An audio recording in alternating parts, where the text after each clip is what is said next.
Welcome back. Tech has become the buzzword, especially since the COVID-19 pandemic accelerated it and is driving digitization in Africa. Africa's digital economy is large and is growing with an estimated market size of $115 billion, expected to reach $712 billion by 2050. Also, 1 in 6 of the world's internet users will be in Africa in 2025. This is according to the latest report by a global organization of high-impact entrepreneurs, Endeavor Nigeria. How far or how close is Africa to achieving this? Eitayo Gumala, Web3 evangelist and CEO Itiva, joins us to discuss this. Hi, Eitayo, how are you doing today? I'm well, thank you, Will. How are you? Now, recent report shows Africa's technology sector will record massive growth to the tune of about $712 billion by 2050. Do African economies have the right infrastructure to achieve this? Oh yes, that's a very interesting and tough one. But permit me to stay within the frame, of that report.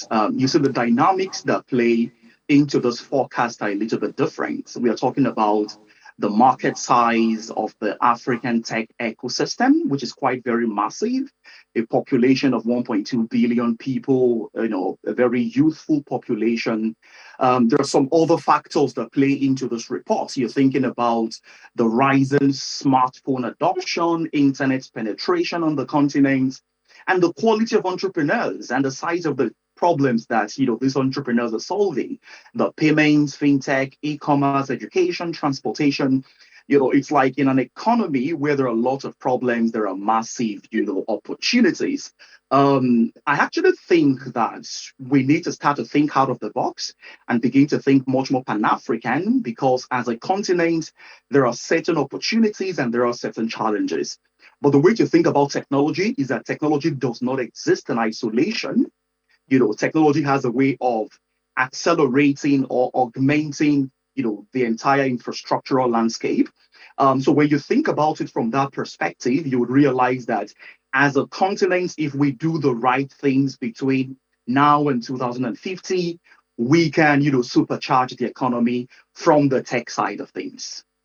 Okay, so you've spoken about technology as an accelerator, but the African tech ecosystem you mentioned has no doubt taken off and continues to receive attention, recognition from top players across the world, funding from investors as well. So apart from low internet, we've had issues. You mentioned internet adoption, smartphone adoption, internet penetration, fintech, e-commerce, but we've had issues of low penetration, internet penetration on the continent. What other factors are hampering Africa's transition into tech or adoption of technology? Yeah, internet penetration is a major problem, but there are certainly other factors. Cost of internet services keeps going very low on the continent, but not at the lowest, and the alternatives are not something to write home about. So, for instance, what is the cost of digital university compared to the traditional ones, or the cost of using a digital bank, when compared to the traditional bank? And I think that this massive and drastic reduction, will drive more than 120 million people to start to use technology, on the continent. Another very important thing to really think about is the new generation that is called the Gen Z, that is evolving, and it's quite very big. Almost 60% of the continent fall within that age bracket. And this is also another market that is very, very, growing very fast. And the economy of the continent kind of like depends on it.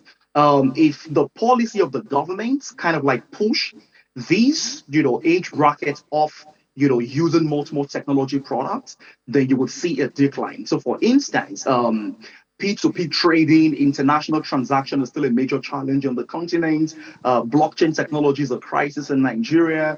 And all these might, decelerate, adoption of technology, on the continent. But on the flip side of things, there are also massive opportunities that is moving these very big, generation to use technology and use it at large. So we talked about this, the factors probably hampering these adoption, talked of the government policies, which is one of them. But we have intense global competition as well, which you mentioned Gen Zs. How do you think African young people or young Africans can position themselves, or Africa as a continent can position itself to be the next digital frontier? Yeah. So we need to crack some very hard parts, of the growth element. I would narrow these things down to around 4 to 5 things. We need more funding, a better credit system and infrastructure. We need to be much more aggressive with talent development, right? We need much more policies that are pro startups or pro tech. The final thing on my list will be a much more pan African approach to how we are controlling, country integration, across the continent. In terms of funding, I have been a very big advocate of investing in university students because that is where most of us come from in terms of like building technology companies. We need a better credit system. 30% of businesses that will be created between now and 2050 we rely on a much more robust and better credit system. On talent development as a continent, we need to supercharge, because it's a demand and supply thing. The cost of talent is quite very high today. When you raise money as a startup, almost 40% of the money you raise go into, finding the right talent. I think we can reduce that number a little bit more to about 10 to 15% if we have the right talent ecosystem and we invest more in talent.